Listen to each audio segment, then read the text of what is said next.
नमस्कार, सवाल इंडिया का में आपका स्वागत है। मैं हूं संकेत उपाध्याय। लगातार आज अपने इस कार्यक्रम में हम आपको लाइव अपडेट्स देते रहेंगे क्योंकि सुप्रीम कोर्ट में एक बहुत ही जरूरी सुनवाई चल रही है। वो है ज्ञानवापी विवाद को लेकर के। सुप्रीम कोर्ट का जो सबसे अहम मुख्य बिंदु है, बहुत कड़ा रुख रहा है एक जरूरी चीज पर, जिसकी कमी दिखने लगी थी कुछ दिनों से। जस्टिस DY चंद्रचूड़, जो कि 3 जज के बेंच में एक जज हैं, उनका यह कहना है कि हमें जमीन पर संतुलन और शांति की जरूरत है। हम देश में संतुलन की भावना बनाए रखने के लिए एक संयुक्त मिशन पर हैं। एक हद तक हीलिंग टच की जरूरत है। कितनी जरूरी टिप्पणी है यह सुप्रीम कोर्ट की तरफ से, जो शायद विलुप्त होती जा रही है पिछले 10-1 दिन से और ज्यादा ही। सुप्रीम कोर्ट ने ज्ञानवापी के सर्वे पर भी सवाल उठाए और कहा कि चुनिंदा लीक बंद होनी चाहिए। प्रेस में बातें लीक हो रही हैं। सर्वे को कोर्ट में जमा करना था, दस्तावेज कोर्ट को ही खोलना चाहिए था। यह जटिल और संवेदनशील मामला ट्रायल जज की जगह जिला जज शायद सुनवाई कर सकते हैं। उस पर उन्होंने कुछ विकल्प दिए कि हम ये फैसले ले सकते हैं। जब तक जिला जज सुने, पहले का अंतरिम आदेश जारी रह सकता है। उस आदेश में शिवलिंग को सुरक्षित रखने और नमाज पढ़ने को न रोकने के लिए कहा गया था। ये सब तमाम बातें हैं जो पिछले घंटे भर से लगातार कोर्ट में हो रही है। अब हम आपको जो लेटेस्ट चीज है वो बता दें, और लेटेस्ट चीज ये है कि जज अब आपस में एक दूसरे से विचार विमर्श कर रहे हैं, और वो जितने वकील हैं, जो लॉयर्स हैं, याचिकाकर्ता की तरफ से, मुस्लिम पक्ष की तरफ से, हिंदू पक्ष की तरफ से, यूपी सरकार की तरफ से, वो सब अब बैठ करके इंतजार कर रहे हैं कि जज आखिरकार फैसला क्या लेंगे। ये बहुत ही महत्वपूर्ण हियरिंग चल रही है सुप्रीम कोर्ट में, और ये हियरिंग इसलिए जरूरी हो जाती है क्योंकि एक और अभी आया है, तुषार मेहता ने विरोध किया है। किस चीज का? अहमदी, जो कि मुस्लिम पक्ष की तरफ से वकील हैं, उन्होंने कहा है कि अगर अदालत बाद में सुनवाई करती है तो अपने आदेश में संशोधन करे। पूरा वजू क्षेत्र सील है, बीच का हिस्सा भी सील हो, यानी कि बीच का हिस्सा माने वो शिवलिंग। तुषार मेहता ने इसका विरोध किया है। जस्टिस चंद्रचूड़ का कहना है कि यह करना मुश्किल है, यानी कि वो पूरा एरिया सील नहीं हो सकता। ज्ञानवापी मामले में 3 जजों की बेंच होगी, justice DY Chandrachud, justice Suryakant और जस्टिस PS नरसिम्हन। इस मामले में 3 जजों की बेंच जो है बनी है, जो कि अभी सुनवाई कर रही है सुप्रीम कोर्ट में। ये सारे मामले, जैसे कि आप जानते हैं, अभी मैं पढ़ रहा हूं क्योंकि हमारे सहयोगी आशीष भार्गव लगातार कोर्ट के अंदर से ये सारी जानकारी हम तक साझा कर रहे हैं, हमको बता रहे हैं। लेकिन जो सबसे महत्वपूर्ण बात है, जैसे जैसे ये अपडेट्स आ रहे हैं मैं आपको देता रहूंगा, जो सबसे महत्वपूर्ण बात है वो अपने दर्शकों को हम ये बताना चाहते हैं कि एक हीलिंग टच की बात की है सुप्रीम कोर्ट ने। हीलिंग टच का मतलब यह है कि आप जो भी न्यायिक प्रक्रिया कर रहे हैं वो इस तरीके से ना करें कि जो ताना बाना है समाज का वो छिन्न भिन्न हो जाए। मैं एक बार फिर से दोहरा दूं, क्या बोला सुप्रीम कोर्ट ने? ज्ञानवापी विवाद पर सुप्रीम कोर्ट का यह कड़ा रुख है, जिसमें उन्होंने कहा है कि हमको जमीन पर संतुलन और शांति बनाने की जरूरत है। हम देश में संतुलन की भावना बनाए रखने के लिए एक संयुक्त मिशन पर हैं। एक हद तक हीलिंग टच की जरूरत है। कोर्ट ने यह भी कहा कि चुनिंदा लीक बंद होने चाहिए। किस तरीके से सर्वे मजाक बन गया था और लगातार हम वो उसका कवरेज कर रहे थे। उसमें बहुत सारे एडवोकेट, कमिश्नर भी आए और तमाम लोग आए जिन्होंने ये बोला कि आप इस तरीके की बात क्यों बोल रहे हैं। लेकिन अब जस्टिस चंद्रचूड़ खुद ये बात बोल रहे हैं कि प्रेस में बातें लीक हो रही हैं। सर्वे को कोर्ट में जमा होना था, लेकिन दस्तावेज कोर्ट को खोलना चाहिए था, और कहां इधर उधर खुल रहा है। जटिल और संवेदनशील मामला है। यह बात जो आज सुप्रीम कोर्ट में बोली गई है, यह बड़ी अहम है। शरद हमारे साथ जुड़ गए हैं। शरद सारी जानकारी दे रहे हैं। शरद, कुछ इंफॉर्मेशन यहां पर स्क्रीन पर भी है हमारे दर्शकों के लिए, आप बता सकते हैं ताजा जानकारी क्या आ रही है?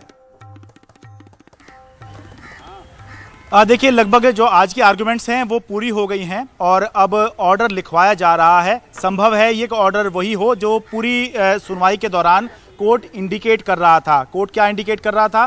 कोर्ट ये इंडिकेट कर रहा था कि लोअर कोर्ट इस मामले को सुने, हम अभी इस स्तर पर अपना इस लेवल पर दखल नहीं देना चाहते, हम ये तय नहीं करना चाहते कि इस मामले को हम सुने या कौन सुने या कैसे सुना जाए। लोअर कोर्ट ही इस मामले को सुने और जो डिस्ट्रिक्ट जज हैं, क्योंकि मामला संवेदनशील है, तो जो एक मैच्योर जज हैं, जो एक अनुभवी जज हैं, डिस्ट्रिक्ट जज, वो इस मामले की सुनवाई करें। और जो सुप्रीम कोर्ट का जो आदेश था जिसमें यह कहा गया था कि जो शरद, एक बहुत बड़ी ब्रेकिंग न्यूज आ रही है, अभी मैं आपको रोकना चाहता हूं। आशीष भार्गव ने एक इंफॉर्मेशन दी है और ये अब हमारी ब्रेकिंग न्यूज है, स्क्रीन पर इसको डालते हैं। सुप्रीम कोर्ट ने कहा है कि हम इस सुचारित विचार से हैं कि ये वाद उत्तर प्रदेश हायर जुडिशरी के वरिष्ठ अनुभवी जज द्वारा सुना जाए। ये बहुत जरूरी बात है, इसका इशारा भी किया था जज ने, इसका इशारा भी किया था जब ये सुनवाई 1 घंटे से चल रही थी। और अब ये मामला जिला जज को ट्रांसफर किया जाएगा। ये एक बहुत बड़ी पहल की है सुप्रीम कोर्ट ने। तो जिस तरीके से ये मामला अभी एक लोअर कोर्ट में चल रहा था, अजय सिंह हमारे साथ हैं। अजय सिंह, इसके मायने बताएं जिसमें सुप्रीम कोर्ट ने यह तय किया है कि अब यह मामला जिला जज को ट्रांसफर होगा, जिला जज की देखरेख में अब इस मामले की सुनवाई होगी। देख रहे थे कि ये पूरा मामला जो है किस तरीके से आगे बढ़ रहा था। अचानक जो है वो पहले जो एक मामला आता है, 5 महिलाएं लेके आती हैं, एडवोकेट कमिश्नर उसमें नियुक्त होते हैं, फिर उसी एडवोकेट कमिश्नर पर मुस्लिम पक्ष जो है निष्पक्षता का सवाल खड़ा करते हैं। उस निष्पक्षता के सवाल पर अदालत उस एडवोकेट कमिश्नर को बरकरार रख करके 2 और लोगों को बनाते हैं। फिर वो 2 लोग जो है अपने ही एडवोकेट कमिश्नर पर एक और अजय सिंह एक सेकंड अगर आप रुकें, एक और जानकारी है। कोर्ट ने कहा है कि हमारा 17 मई का आदेश जारी रहेगा। इसका मतलब ये निकाला जाना चाहिए, और अभी आशीष भार्गव बाहर आएंगे तो थोड़ा और क्लैरिटी भी देंगे।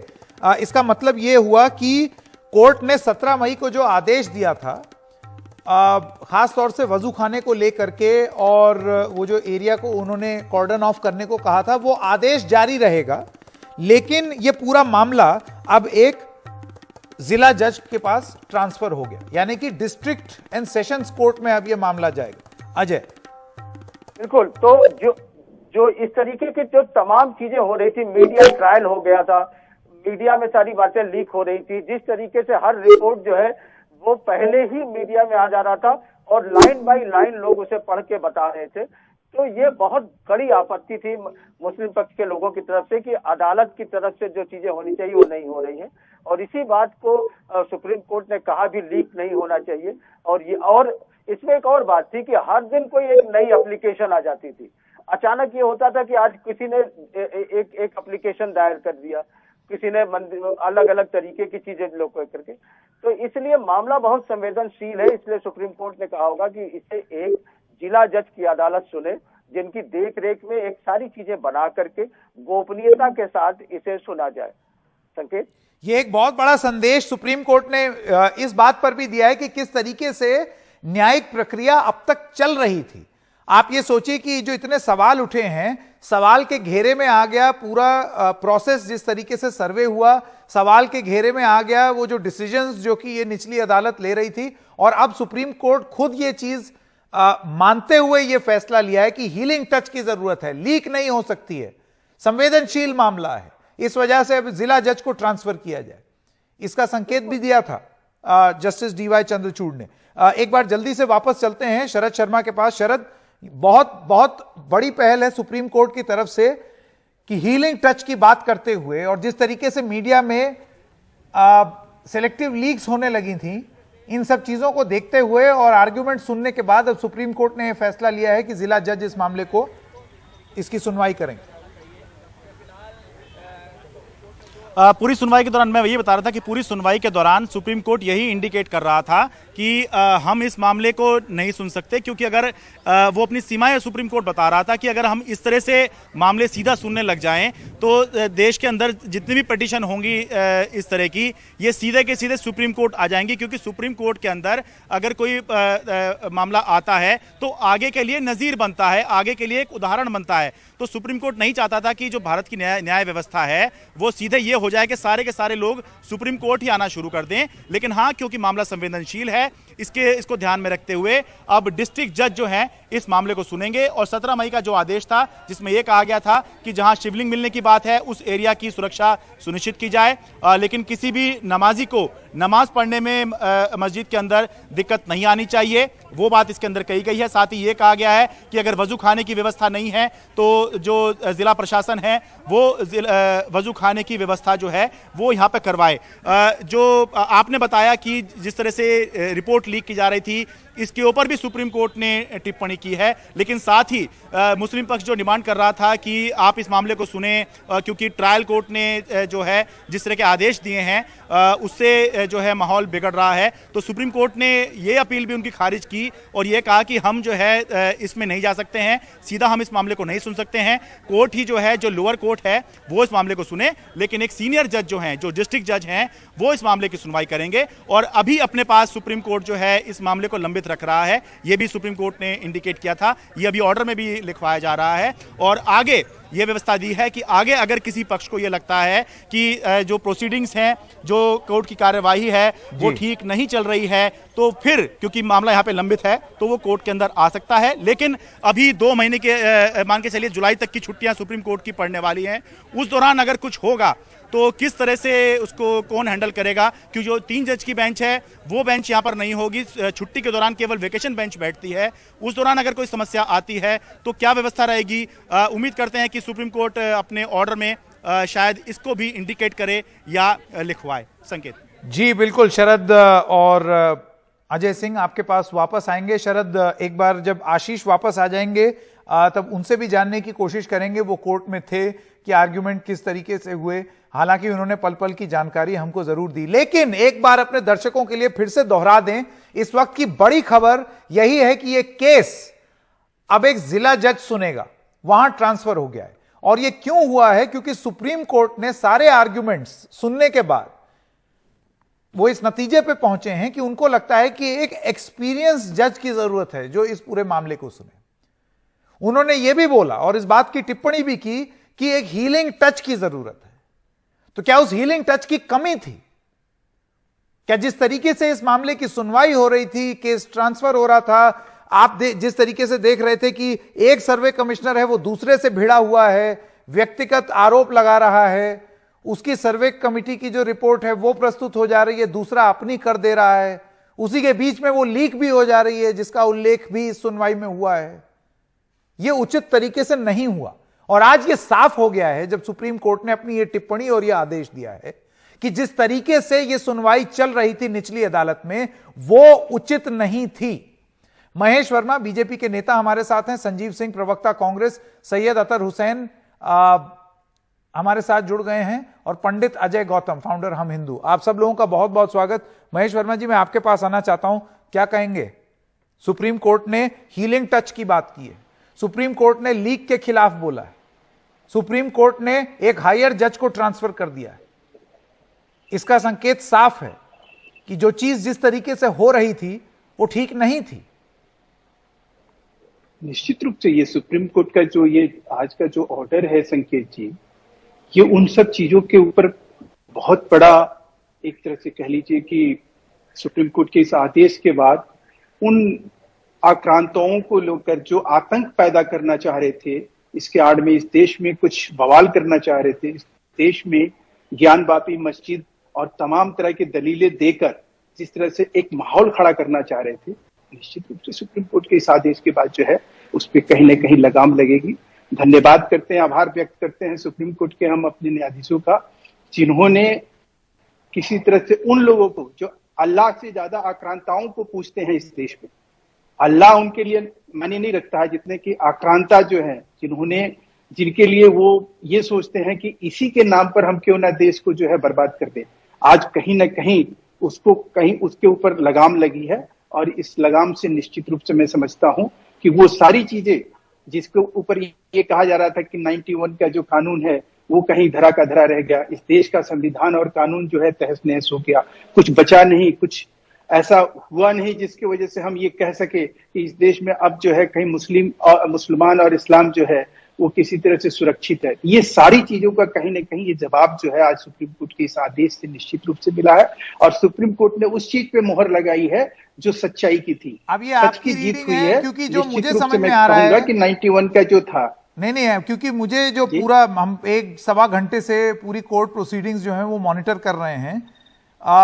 जिस तरीके से हमने देखा कि जो सर्वे कमिश्नर्स थे वो अपना काम कर रहे थे, जिस तरीके से ये सारी चीजें एकदम खुले मीडिया लीक्स हो रही हैं, इन सब चीजों पर सवाल उठाया, हीलिंग टच की बात की। ये हीलिंग टच एक बहुत बड़ा संदेश है महेश जी। संकेत जी, आपकी बात बिल्कुल जायज है।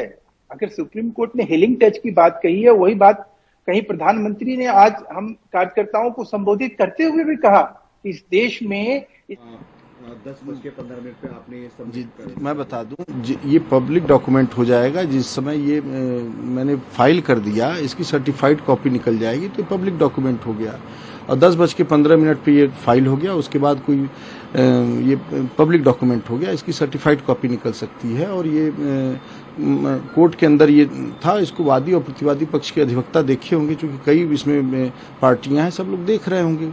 उसी में से किसी ने फोटो वगैरह खींच लिया होगा, ये मुझे नहीं जानकारी है, लेकिन हो सकता है, एक संभावना है। दूसरे पक्ष की तरफ से ये भी लगातार इस रिपोर्ट को लेकर सवाल उठे थे, लेकिन जैसे हमने रिपोर्ट में देखा आपने हर चीज को मेंशन किया है, पक्ष वो क्या वो विपक्ष हो, एक पॉइंट उसके एकदम निष्पक्ष व बिना किसी भेदभाव की ये रिपोर्ट तैयार की गई है और जो जो चीजें दिखाई गई हैं उसकी वीडियोग्राफी और फोटोग्राफी हुई है, वो दाखिल है। वो अंडर सील है, वो बॉक्स सील कवर में जो चिप है वो वीडियो और फोटोग्राफी की, वो सील अंडर सील है, सील में करके 3 बॉक्स में कोर्ट में दाखिल है। सर अभी जिस तरह से सुप्रीम कोर्ट का जो ऑर्डर है वो डिस्ट्रिक्ट जज को जो केस ट्रांसफर करने की बात है, इस पर अब पहले आदेश आ जाए, आदेश हम लोग भी देख लें कहाँ क्या हुआ है, उसके बाद ही कोई स्थिति क्लियर होगी, उसके बाद ही कुछ कहा जा सकता है। धन्यवाद। तो ये थे एडवोकेट कमिश्नर विशाल सिंह, जिनसे हमने कल बात भी की थी। उनसे ये सवाल संभवतः पूछा गया होगा कि सुप्रीम कोर्ट ने ये जो टिप्पणी की है कि ये लीक हो रहा है, उस पर वो ये कह रहे थे कि मेरा काम था फाइल करना। एक बार वो कोर्ट में फाइल हो गई तो उनका ये कहना है कि ये पब्लिक डॉक्यूमेंट हो जाता है और उसके बाद अगर वादी पक्ष और प्रतिवादी पक्ष अगर उसका करना चाहते हैं ले ले, ये माननीय डिस्ट्रिक्ट जज वाराणसी का अब प्रेरोगेटिव। सर ये बताइए देखिए, मैं एक एक करके सबका जवाब दे रहा हूँ। देखिए 7-11 की एप्लीकेशन होती है, जो मुस्लिम पक्ष का ये कहना था कि जो हमने सूट फाइल किया है वो मेंटेनेबल नहीं है, वो सूट चल नहीं सकता है। उसके लिए उन्होंने 7-11 की एप्लीकेशन डाली थी, मतलब इसको इमीडिएटली रिजेक्ट किया जाए। तो कोर्ट ने कहा है कि डिस्ट्रिक्ट जज वाराणसी उसको कंसिडर करेगा और जो बाकी चीजें हैं वो भी कंसिडर की जाएंगी। और ये ही 7-11 का मतलब है मेंटेनेबिलिटी ऑफ द सूट का। उनका आधार क्या था? क्या प्लेस ऑफ उनका ये आधार था कि ये suit places of worship act से बार्ड है। तो माननीय सुप्रीम कोर्ट ने कहा कि वो बार्ड है कि नहीं बार्ड है, ये डिस्ट्रिक्ट जज वाराणसी देखेंगे, उस पर अभी हम कोई कमेंट नहीं करना चाहते हैं। और ये जो एसएलपी है पेंडिंग है, ये जुलाई में 2nd वीक में लगेगी। का समय सुप्रीम कोर्ट ने बोला, इस 8 हफ्ते में क्या होगा वाराणसी में? नहीं, इस 8 हफ्ते में 1 मिनट सुनिए भाई। देखिए सुप्रीम कोर्ट ने ये कहा है कि जो उनकी एप्लीकेशन है वो डिसाइड की जाएगी। अब उनकी एप्लीकेशन माननीय डिस्ट्रिक्ट जज साहब डिसाइड करेंगे और जो इंटरिम अरेंजमेंट है वो कंटिन्यू करेगा सुप्रीम कोर्ट के ऑर्डर का 17 मई का, जिससे वो एरिया जहां पे शिवलिंग मिला था वो सील किया गया है। सेक्शन 3 का जिक्र किया सुप्रीम कोर्ट ने। जी, सेक्शन 3 का जिक्र, section 3 of places of worship act का जिक्र हुजैफा अहमदी साहब ने किया था, जो मुस्लिम पक्षीय वकील हैं, और उनका कहना था कि किसी भी प्लेस ऑफ वर्शिप को बदला नहीं जा सकता है। उस पे सुप्रीम कोर्ट ने ये कहा कि धार्मिक, उस पे ये कोर्ट की टिप्पणी है। मैं सिर्फ आपको सिर्फ बता रहा हूं, मैं ये नहीं कह रहा हूं कोर्ट ने ऑर्डर पास किया, ये सिर्फ एक डायलॉग हुआ है 2 लोगों के बीच में। तो उस पे कोर्ट ने ये कहा है कि धार्मिक स्वरूप भी जो है वो भी डिटरमाइन करना जरूरी होता है, जो हमारा पक्ष है। तो ये सारी चीजें डिस्ट्रिक्ट जज वाराणसी करेंगे। मुझे लगता है मैंने What all exactly will the Varanasi court be hearing on? What all will it be Varanasi court is now free to decide their 7-11. Supreme Court has said that it will be decided on priority. So 7-11 में जो concept हैं धार्मिक स्वरूप के, जितनी भी चीजें हैं वो 7-11 के कंटेंट में आएंगी। वो हम भी वहाँ पे आर्ग्यू करेंगे, वो भी आर्ग्यू करेंगे। We are very happy with the order. हम बहुत संतुष्ट हैं and we are very happy with जो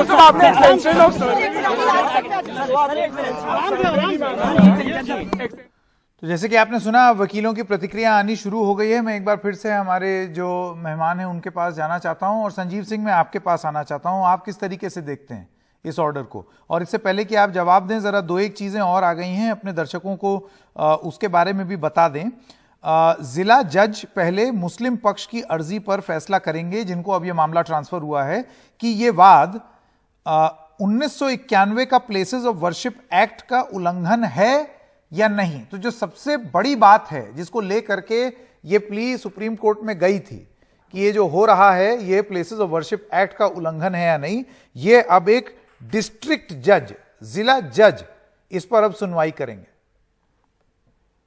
संकेत जी, जैसा कि लगातार मुझे लगता है कि 2 सप्ताह से ज्यादा इस मामले को लेकर के हम लोग चैनलों पे बैठ रहे हैं, एक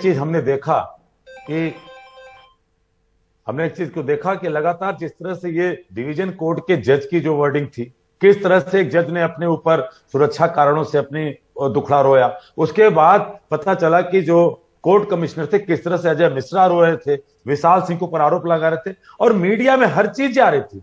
कोई ऐसी चीज नहीं थी संकेत जी की जहां ये कहा जाए कि गोपनीय रखी गई। और एक चीज मैं खंडन करता हूं, विशाल जी ने कहा कि मैं भी पेशेगत अधिवक्ता हूं, कहा कि मैंने जमा कर दिया, पब्लिक उसको निकाल, ऐसे नहीं निकाल सकती।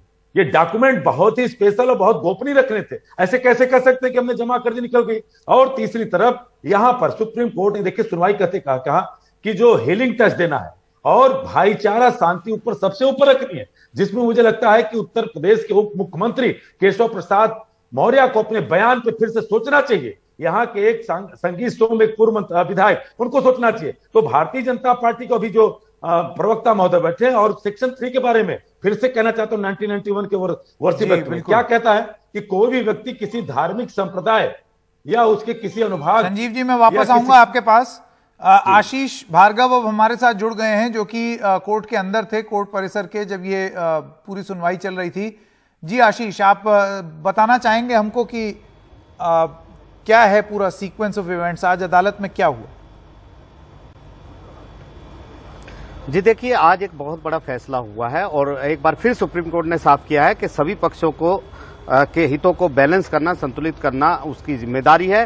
शांति और सौहार्द बना रहे, सबसे प्राथमिकता उसकी वो है। हीलिंग टच इसको देना है, ये बोला है। और साथ ही साथ एक ऐसी व्यवस्था दी है कि जो सर्वे का मामला है वो अब थोड़ा सा पीछे रह गया है और मामला अब सामने ये आ गया है कि पहले ट्रायल कोर्ट सबसे बड़ी 3 चीजें हुई हैं।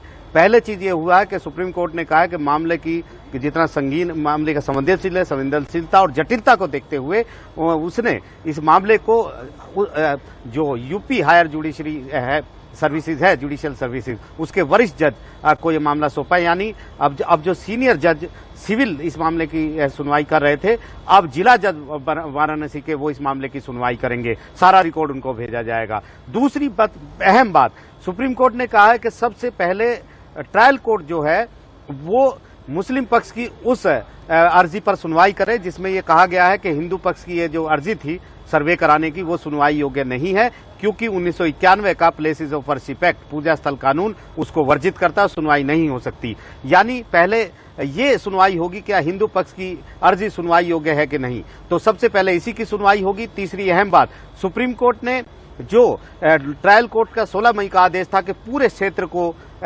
पूरे एरिया को सील किया जाए, उसको खत्म कर दिया है और अपने 17 मई के आदेश को 8 हफ्ते के लिए लागू किया है कि वो क्षेत्र, उतना एरिया जहां पर शिवलिंग बताया गया उसको प्रोटेक्ट किया जाए और जो भी लोग नमाज पढ़ने आते हैं उनके हितों की भी रक्षा की जाए, यानी किसी को रोका ना जाए, उनके वो वहां पर होंगे। इसके साथ साथ सुप्रीम कोर्ट ने कहा है कि जुलाई के दूसरे हफ्ते में इस मामले की सुनवाई करेंगे। और सबसे अहम बात यह है, सुप्रीम कोर्ट ने कहा है कि वो कानून के मुताबिक चलेंगे, वो एकदम से मामले में नहीं कूदेंगे।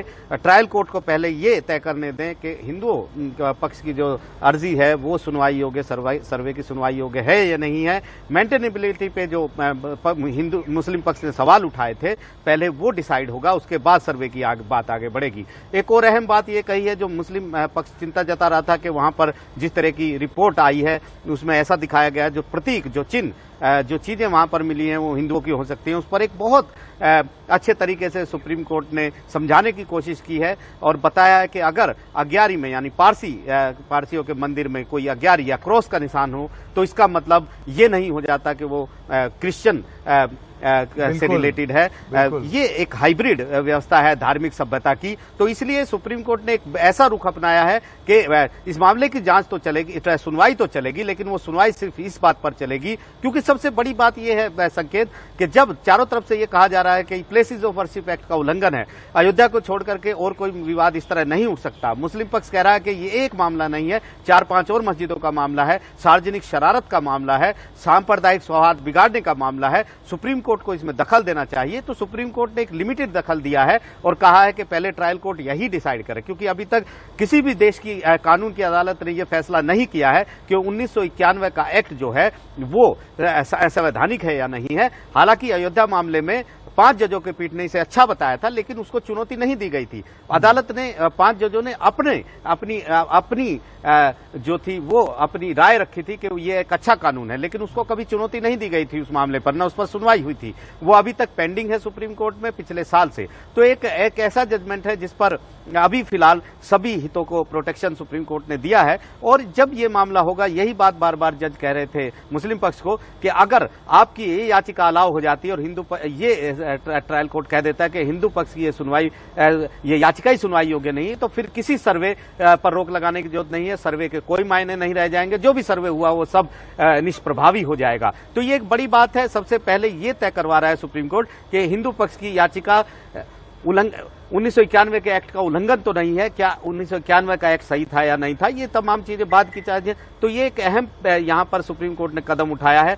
जुलाई के दूसरे हफ्ते में सुनेगा। तो फिलहाल सर्वे को लेकर सभी चीजों पर रोक है। सबसे एक और बड़ी बात, सर्वे जिस तरह लीक हुआ, सिलेक्टिव लीक हुआ, उस पर सुप्रीम कोर्ट ने बड़ी टिप्पणियां की हैं। कहा है ये अदालत ने सर्वे कराया था, अदालत के पास रिपोर्ट जानी चाहिए थी, अदालत को इसे खोलना चाहिए था, प्रेस को इस तरह सिलेक्टिव लीक नहीं करना चाहिए। तो कहीं ना कहीं सुप्रीम कोर्ट ने एक मैसेज भी दिया है कि जो कानून के मुताबिक जो प्रक्रिया है उसकी पवित्रता, उसकी शुद्धि और उसकी सत्यता पर, उसकी कार्रवाई प्रक्रिया पर जो है उसका पालन किया जाना चाहिए, ना कि इस तरह से सिलेक्टिव लीक किया जाना चाहिए। जी बिल्कुल आशीष, इस पूरी जानकारी के लिए आपका बहुत बहुत धन्यवाद। एक छोटे से ब्रेक के लिए अभी रुक रहे हैं, लेकिन सवाल जारी रहेंगे ब्रेक के बाद।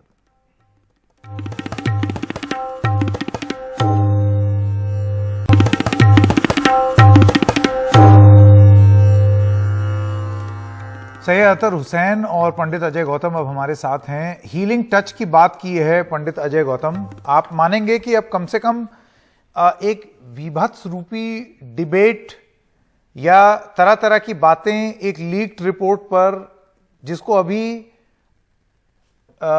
लीगल सैंक्टिटी या न्यायिक मान्यता भी उस तरीके से नहीं मिली है, जिसके अस्तित्व पर ही अभी सबसे पहले प्रश्न चिन्ह है और उस पर इंक्वायरी होनी है। आप ये सोचिए कि अगर जिला जज ये फैसला कर दे कि हाँ भाई ये 1991 प्लेसेस ऑफ वर्शिप एक्ट का उल्लंघन है, तो आप क्या करेंगे उस सर्वे रिपोर्ट का? वो रिपोर्ट ही निष्क्रिय हो जाएगी। ऐसे में मैं आपसे जानना चाहता हूं कि सुप्रीम कोर्ट की इस बात को तो मानेंगे आप कि हीलिंग टच बनाने की जरूरत है? देखिए संकेत भाई, मेरा कहने का मतलब है अगर डिस्ट्रिक्ट जज उस फैसले को सुनेगा और वो अगर उससे सेटिस्फाइड नहीं होता या 7/11 अलाउड हो जाती है, तो उसके खिलाफ अपील करने का प्रोविजन तो है ना हमारे पास अंडर आर्टिकल 139। तो हम अपील में जाएंगे, इलाहाबाद हाईकोर्ट अप्रोच करेंगे, इलाहाबाद हाईकोर्ट अप्रोच अगर नहीं सुनता तो सर्वोच्च न्यायालय जाएंगे, सर्वोच्च न्यायालय में 3 जजों की बात को नहीं समझ में आती तो क्यूरेटिव पिटीशन तक जाएंगे। तो इसमें तो कोई मुझे ऐसी बात लगती नहीं है। और हमें भी आज सुप्रीम कोर्ट सर्वोच्च न्यायालय के फैसले से थोड़ी सी निराशा हुई, क्योंकि जो सर्वोच्च न्यायालय का काम हीलिंग टच नहीं है। सर्वोच्च न्यायालय का काम ये है कि न्याय के पक्ष में फैसला देना, सही के पक्ष में फैसला देना, ना कि समझौता कराना कि इतना हिस्सा आप ले लीजिए, इतना हिस्सा आप ले लीजिए। मैं वर्ष 2001 का एक उदाहरण आपको देता हूं। उस वक्त के तत्कालीन जो सर्वोच्च चीफ जस्टिस थे, वो चीफ जस्टिस थे एएस आनंद साहब, और एएस आनंद साहब की 2 डेट ऑफ बर्थ थी, जिससे उनकी रिटायरमेंट की डेट को लेकर कंफ्यूजन पैदा हुई। तो उस वक्त भारत सरकार ने उस गुत्थी को सुलझाने के लिए स्कॉटलैंड के डिटेक्टिव की सहायता ली, ताकि ये पता चल सके कि एएस आनंद साहब की एक्चुअल डेट ऑफ बर्थ कौन सी है, जिससे उनका रिटायरमेंट से क्या लेना देना। सर मैं यही बताना चाहता हूं, मैं आपसे सवाल पूछ रहा हूं, हीलिंग टच आप डेट ऑफ बर्थ लेके बैठ गए। डेट ऑफ बर्थ नहीं, मैं यही बता रहा हूं कि सर्वोच्च न्यायालय का काम, सर्वोच्च न्यायालय सबूतों पर फैसला दे सकता है कि सबूत किसके हक में है। सैंक्टिटी की जहां तक बात है, सर्वे की जहां तक बात है, आज आप देखिए कि जिस मस्जिद के अंदर 200 लोग सामान्यतः भी नहीं होते थे, 50 लोग भी नहीं होते थे, मैं तो बनारस में पढ़ा हूं, वहां आज 600 लोग आ गए। जानकर आ गए कि किस तरीके का आतंक दिखाना चाहते हैं, सरकार पर किस तरीके का दबाव बनाना चाहते हैं। तो मेरा पूर्ण तौर पर ये यकीन है। गैर कानूनी क्या है इसमें सर? ये गैर कानूनी है सर। आप क्या जान गैर के कानूनी है? देखिए मेरी बात तो सुनिए सर, वहां पर 50 की जगह 100 लोग आ जाएं पूजा करने तो गैर कानूनी हो गया। बात यह है कि सामान्यतः उस मस्जिद के अंदर, अब से नहीं, उस मस्जिद में आज पिछले 300-400 साल से वहां पर हमेशा एक लिमिटेड लोग ही आया करते थे, और जो परमिशन थी वो 3 लोगों की थी। इनिशियली जो परमिशन मिली हुई है वो 3 लोगों की मिली है, लेकिन सैयद 3 अख्तर लोग। हुसैन, मैं आपके पास आना चाहता हूं, वक्त कम है क्योंकि अभी इतना ज्यादा अगर हम डिटेल में चले जाएंगे ना तो फिर 5 घंटे भी कम पड़ेंगे। हुसैन साहब, बात मैं फिर से घूम करके आता हूं, जो हीलिंग टच की बात की, अभी ये मामला कहां है? अभी ये मामला यहां पर है कि एक जिला जज ये तय करेगा कि जो सर्वे ऑर्डर किया गया ये सन 91 का प्लेसेस ऑफ वर्शिप एक्ट का उल्लंघन है या नहीं। अभी मामला इस लेवल पर है। संजय जी, मैं तो सिर्फ संक्षेप में आज इतना कहूंगा, को हिंदू मुसलमान मंदिर मस्जिद की बात नहीं कहूंगा। सर्वोच्च न्यायालय ने जो कहा मैं उसी को आगे बढ़ाऊंगा। सर्वोच्च न्यायालय ने कहीं ना कहीं दबे छुपे लफ्जों में ये बात कही है कि जो न्यायालय पे भारतीयों का एक भरोसा है, उस भरोसे को हर किसी को, कोई भी अदालत हो, उसको बरकरार रखना चाहिए। मैं अपने भाई अजय गौतम को एक बात बताना चाहता हूं, मामला सिर्फ टाइटल का नहीं, मामला सिर्फ ज्ञानवापी और बाबरी मस्जिद का नहीं है। इस देश में जब धर्मावलंबी भी, जब मौलाना लोग भी अपने आंतरिक मुद्दों को नहीं समझा पाते, जब वो ये नहीं बता पाते किस मस्जिद में इमामत का नियुक्ति किस तरीके से होगी, किस मुस्लिम संस्था का नेतृत्व कौन करेगा, शारदा पीठ के शंकराचार्य कौन होंगे, या गोवर्धन पीठ के शंकराचार्य कौन है, किस मंडल में कौन से महामंडलेश्वर होंगे, जब ये धार्मिक लोग तय नहीं कर पाते, ये मामले भी कोर्ट में जाके तय होते हैं। तो सर्वोच्च न्यायालय ने आज यही बताया है कि इस बात को याद रखिए कि निचली अदालत के जजेस हो या हम सब कानून के बाध्य हैं, और कानून भारतीय से हमको इस बात को समझाती है कि हीलिंग टच। और मैं आपसे बड़े अदब से कहता हूं, हम सब, शायद अजय भी शामिल हैं, हम सब बैठकर जिस तरीके से हिंदू मुस्लिम करते हैं, मैं अदब के साथ एक बात कहूंगा, ये वही सर्वोच्च न्यायालय है, ये वही बनारस है जहां आपने और मैंने जो है बहती हुई लाशें या कब्रिस्तानों के अंदर भीड़ देखी थी। उन मरे हुए, उन मृतक लोगों के परिवार कहां हैं, उनके बच्चे किस हाल में हैं, उनके घरों के खर्चे क्या चलना, दुनिया ये 2 शब्द मेरे ख्याल से सुप्रीम कोर्ट के बहुत मायने रखेंगे और सभी पक्षों को ये 2 शब्द के मायने अच्छे से समझने भी होंगे, और वही आज के सुप्रीम कोर्ट के जजमेंट का सार भी है, और वो 2 शब्द हैं हीलिंग टच। एक छोटे से ब्रेक के लिए रुक रहे हैं, ब्रेक के बाद आपको सुनाएंगे कि अलग अलग जो पक्ष के लोग हैं वाराणसी में भी और यहां दिल्ली में भी, उनके बयान क्या थे, वो आपको सुनाएंगे ब्रेक के बाद।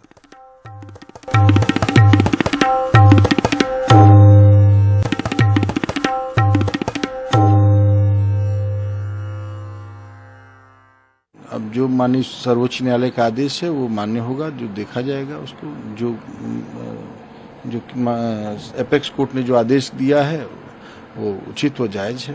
जी, जो सर्वोच्च न्यायालय ने आदेश पारित किया, दोनों पक्षों की दलीलें सुनने के बाद वो एकदम सही कहा गया है कि जिला न्यायालय भी एकदम सक्षम है, और काफ़ी अनुभवी और काफ़ी एक्सपीरियंस्ड जो जज होते हैं वो जिला न्यायालय में भी हैं। 10:15 में चूंकि सब मैंने रिपोर्ट ये सबमिट कर दी थी, उसके बाद माननीय सिविल जज कोर्ट में ये दाखिल था। उसके बाद अगर कुछ हुआ हो तो जानकारी नहीं, अभी उसके पहले तक कोई लीक नहीं हुआ था।